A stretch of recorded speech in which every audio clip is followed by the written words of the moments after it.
Newsbrief. Hitman developer IO Interactive has opened a new studio in Malmo, Sweden.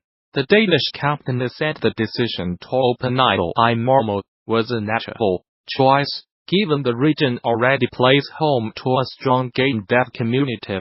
IO claims the new opening will strengthen its ability to deliver exceptional Hitman content, while also granting it the freedom to create brand new franchises. IO in Malmo is already fully operational, and will begin working on projects with IO Copenhagen immediately, with IO describing the two studios as one family. Between Clash of Clans and Clash Royale, folks at Finnish game dev Supercell have proved they have got serious game design chops, and at this year's Game Developers Conference you will get to see how they have built their latest hit. Notably, Supercell designer Antti Sumla will be giving at Zentract.com, designing two tasty cores 3 times over. The case of Brawl Stars, that's all about how Brawl Stars was born and optimized for success, with controls much more demanding than those in previous Supercell games.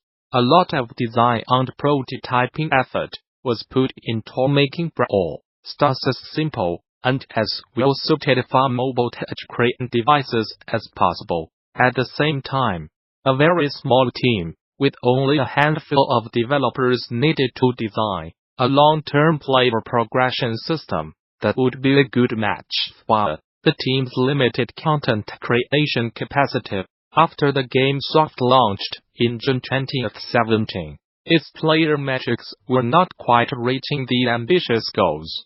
This prompted the game team to try to improve the game, not just polishing it up, but making major changes as well. While that was still possible, what followed was a more than 1 year-long beta, where the team tried to decide between 2 control modules, but ended up with the third, and redesigned the progression system twice. Both fundamental core aspects of the game. This session will present the different controls and progression solutions, and based on metrics, argue that they were all good designs and any one of these 6 iterations of core elements could have worked. Further details on this talk and many more are available now on THEGDC 2019 session scheduler. There you can begin to lay out your GD 2019, which takes place March 18th through the 22nd at the newly renovated Moscow Center in San Francisco. Bring your team to GD, register a group of 10 or more and save 10% on conference passes. Learn more. For more details on GDC 2019, visit the show's official website, or subscribe to regular updates via Facebook, Twitter, OS, Gamasutra and GD are sibling organizations under parent company Informa. The Fresh Prince of Bel-Air star Alfonso Ribeiro is suing Epic Games for allegedly stealing a dance he popularized and recreating it in Fortnite. The actor played a character called Carlton Banks in The Fresh Prince back in the 90s, and during his time on the show, became well known for performing an iconic dance move that's since been dubbed the Carlton. As reported by the Huffington Post, Ribeiro claims Epic knowingly misappropriated his dance by replicating and selling it in Fortnite is the Fresh emote, with the name itself being an obvious reference to television show. It is widely recognized that Mr. Ribeiro's likeness and intellectual property have been misappropriated by Epic Games in the most popular video game currently in the world, Fortnite, wrote Ribeiro's attorney, David Hatch. Epic has earned record profits off of downloadable content in the game, including emotes like Fresh. Yet Epic has failed to compensate or even ask permission from Mr. Ribeiro for the use of his likeness and iconic intellectual property. Hatch says Ribeiro is now seeking a fair and reasonable share of the profits Epic has earned through selling the Death Smooth.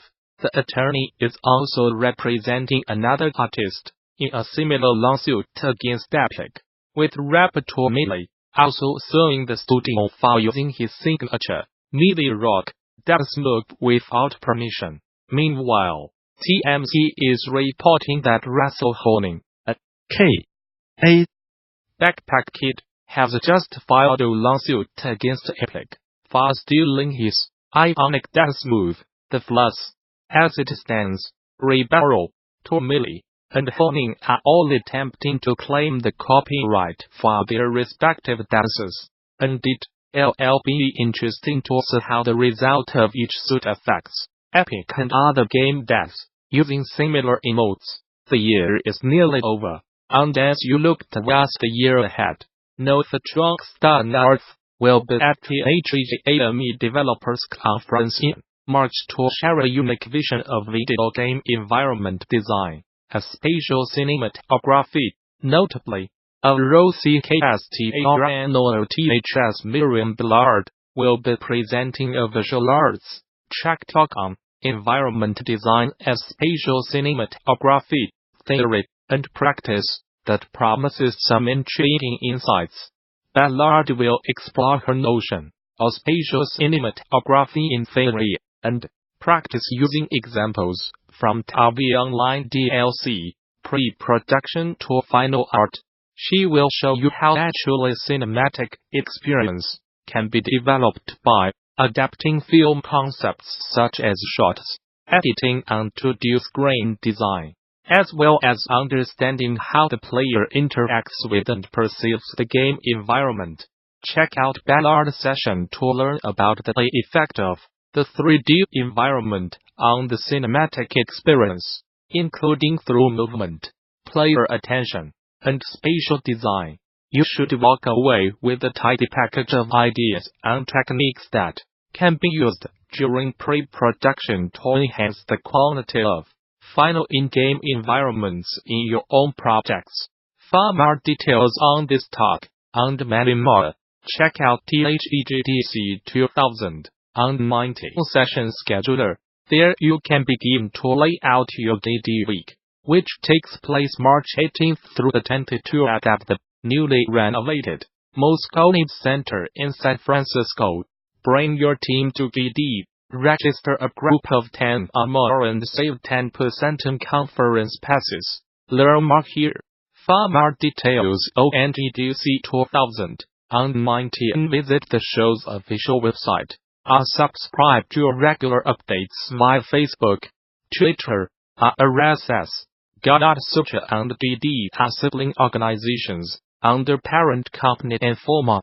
From Flow to Journey, THATGAMECOMPANYSGAMES have a penchant for showcasing innovative and beautiful ways of telling stories. Now the studio is working on a multiplayer game, Sky.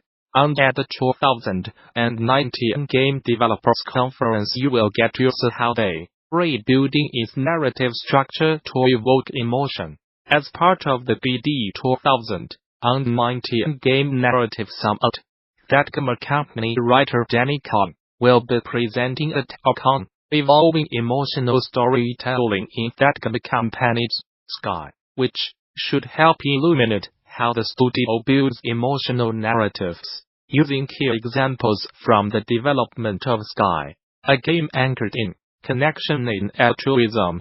Kahn will present the studio's unique reiterative method to finding the emotional engine for their story and player narrative.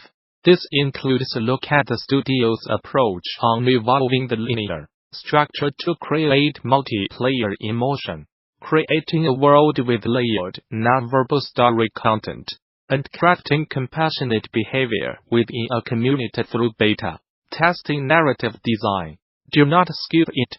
For more details on this talk, and many more, check out THEGDC 2019 session scheduler. There you can begin to lay out your DD week, which takes place March 18th through the 22nd at the newly renovated Moscone Center in San Francisco. Bring your team to GD. Register a group of 10 or more and save 10% on conference passes. Learn more here. For more details on GDC 2019, visit the show's official website. Or subscribe to regular updates via Facebook, Twitter, RSS. Gamasutra and GD are sibling organizations under parent company Informa. Former UDAN systems developers say their sudden firings were the result of retaliation over ongoing labor disputes. But the company says that's not the case. Speaking to Variety, the UDAN systems representative says that the 6 developers in question were fired late last year because they used a professional tool for an inappropriate purpose, in a way that the company says goes against its values and corporate culture. All 6 workers fired in late December were told that the dismissal was due to, according to the Video Game Workers Union of France, staff having negatively affected the mood of the studio and using insulting language in a conversation that took place in a private channel. While users given reason for the firing lines up between that original statement and this most recent details, the staff previously argued that the move was in retaliation for strike participation.